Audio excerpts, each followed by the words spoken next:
ಪ್ರಧಾನಮಂತ್ರಿ ಆವಾಸ್ ಯೋಜನೆಯಡಿ ಮತ್ತು ಸ್ಲಂ ಬೋರ್ಡ್ನಿಂದ ನಿರ್ಮಾಣ ಆದಂತಹ 42,000 ಮನೆಗಳ ಹಕ್ಕುಪತ್ರವನ್ನು ವಿತರಣೆ ಮಾಡೋದಕ್ಕೆ ಅಂತ ಸರ್ಕಾರ ಮೊನ್ನೆಯಷ್ಟೇ ಹುಬ್ಬಳ್ಳಿಯಲ್ಲಿ ತುಂಬ ಗ್ರ್ಯಾಂಡ್ ಆಗಿ ಕಾರ್ಯಕ್ರಮವನ್ನು ಹಮ್ಮಿಕೊಳ್ತು. ಆಮೇಲೆ ತನ್ನ ಬೆನ್ನನ್ನು ತಾನೇ ತಟ್ಕೊಳ್ತು. ಇದೊಂದು ಐತಿಹಾಸಿಕ ಸಾಧನೆ. ಯಾರೂ ಹೀಗೆಲ್ಲ ಮನೆಗಳನ್ನು ಇಷ್ಟು ಬಲ್ಕಾಗಿ ಹಂಚಿಕೆ ಮಾಡ್ತಾ ಇಲ್ಲ, ನಾವು ಗ್ರೇಟು ಅಂತ ಸರ್ಕಾರ ಹೇಳ್ತು. ಬಟ್ ಹಂಗೆ ಹೇಳ್ಕೊಂಡ 2 ದಿನಗಳಲ್ಲಿ ಕಾರ್ಯಕ್ರಮದ ರಿಯಾಲಿಟಿಯನ್ನು ಬಿಚ್ಚಿಡ್ತಾ ಇದ್ದಾರೆ ಫಲಾನುಭವಿಗಳು. ಹಕ್ಕುಪತ್ರ ಅವ್ರ ಕೈಗೆ ಇನ್ನೂ ಸಿಕ್ಕಿಲ್ಲ.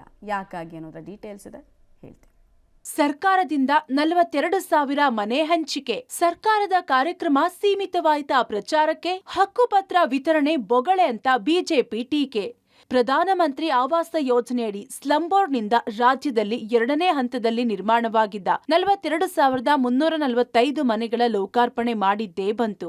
ಹುಬ್ಬಳ್ಳಿಯಲ್ಲಿ ಕಾರ್ಯಕ್ರಮ ನಡೆಸಿದ್ದೇ ಬಂತು. ಆದ್ರೆ ಅದೆಲ್ಲವೂ ಬರೀ ಬೂಟಾಟಿಕೆ ಮತ್ತು ಪ್ರಚಾರಕ್ಕೆ ಅನ್ನೋ ಆರೋಪ ಕೇಳಿಬಂದಿದೆ.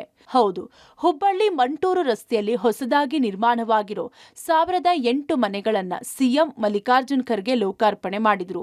ವೇದಿಕೆಯಲ್ಲೇ ಸಾಂಕೇತಿಕವಾಗಿ 10 ಫಲಾನುಭವಿಗಳಿಗೆ ಹಕ್ಕುಪತ್ರ ನೀಡಿದ್ರು. ತಮಗೆ ಹಂಚಿಕೆಯಾದ ಮನೆಯ ಹಕ್ಕುಪತ್ರ ಸಿಗುತ್ತೆ ಅಂತ ಬಂದಿದ್ದ ಕೆಲ ಫಲಾನುಭವಿಗಳಿಗೆ ನಿರಾಸೆಯಾಗಿದೆ.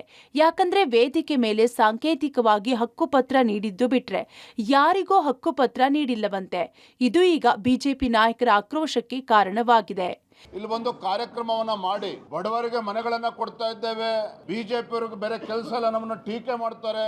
ಖಜಾನೆ ಖಾಲಿ ಆಗಿದೆ ನಾವು ಬಡವರಿಗೆ ಮನೆ ಕೊಡೋದಕ್ಕೆ ಸಾಧ್ಯನಾ ಅಂತೇಳಿ ಸಿದ್ದರಾಮಯ್ಯ ಪ್ರಶ್ನೆ ಮಾಡ್ತಾ ಇದ್ದಾರೆ. ಬಹುಶಃ ಇಲ್ಲ ಸಿದ್ದರಾಮಯ್ಯವ್ರು ಮರ್ತಂತೆ ಕಾಣ್ತಾ ಇದೆ. ಯಾವ ಮನೆಗಳನ್ನ ನೀಡ್ತಾ ಇದ್ದೇವೆ ಅಂತೇಳಿ ಕಪಟ ನಾಟಕವನ್ನ ಮಾಡಿ ನನ್ನ ಮುಖ್ಯಮಂತ್ರಿಗಳು ಇಲ್ಲಿಂದ ತೆರಳಿದ್ದಾರೋ, ಬಡವರಿಗೆ ಮನೆ ಕೊಡ್ತಕ್ಕಂಥದ್ದು ಇದು ಭಾರತೀಯ ಜನತಾ ಪಾರ್ಟಿ ಸರ್ಕಾರ ಇದ್ದಾಗ ಇದು ಆಗಿರುವಂತದ್ದು. ಯಡಿಯೂರಪ್ಪನವರು ಮುಖ್ಯಮಂತ್ರಿಗಳು ಇದ್ದಾಗ ಮಾನ್ಯ ವಿ ಸೋಮಣ್ಣ ಅವರು ವಸತಿ ಸಚಿವರಿದ್ದಾಗ ಅವರೇ ಬಂದಿಲ್ಲಿ ಗುದ್ಲಿ ಪೂಜೆ ಮಾಡಿ ಹೋಗಿರುವಂತದ್ದು. ಮತ್ತೊಂದು ಕಡೆ ಕೇಂದ್ರ ಸರ್ಕಾರ ಪ್ರತಿ ಮನೆಗೆ ಇವತ್ತು 1.5 ಲಕ್ಷ ರೂಪಾಯಿಯನ್ನ ನೀಡಿರುವಂತದ್ದು.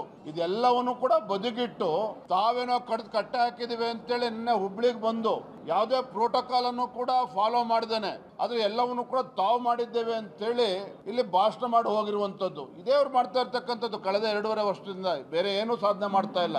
ಮನೆಗಳ ಲೋಕಾರ್ಪಣೆಯಾದ್ರೂ ಫಲಾನುಭವಿಗಳಿಗೆ ಮನೆಗಳಲ್ಲಿ ಹೋಗಿ ವಾಸ ಮಾಡಲು ಆಗ್ತಿಲ್ಲ.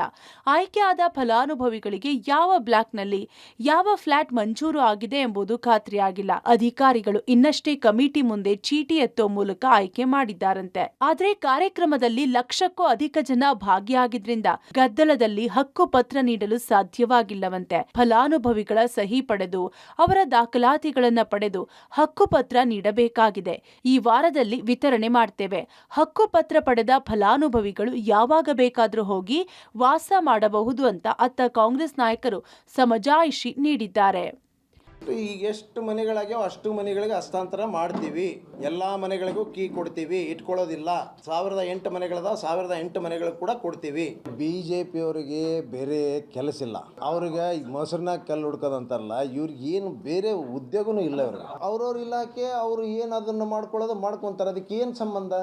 ಇದಕ್ಕೆ ಯಾಕೆ ಲಿಂಕ್ ಮಾಡ್ತೀರಿ? ಇಲಾಖೆ ನಡೆಸಬೇಕು, ಇಲಾಖೆ ಬೇರೆ ರೀತಿ ಯಾವ ರೀತಿ ಪ್ರಮೋಟ್ ಮಾಡಬೇಕು, ಏನು ಮಾಡಬೇಕು ಇಲಾಖೆದವ್ರು ಮಾಡ್ತಾರ. ಅದನ್ನ CM ಹೇಳ್ತಾರೇನು? ನಾ ಬರಾಕತ್ತೀನಿ ಲಕ್ಷಾಂತರ ಜನ ಸೇರ್ತಾರ ಮಾಡ್ರಿ ಅಂತ ಹೇಳ್ತಾರನ. ಸದ್ಯ ಮನೆಗಳ ಹಂಚಿಕೆ ಕಾರ್ಯಕ್ರಮ ಮುಗಿದಿದೆ.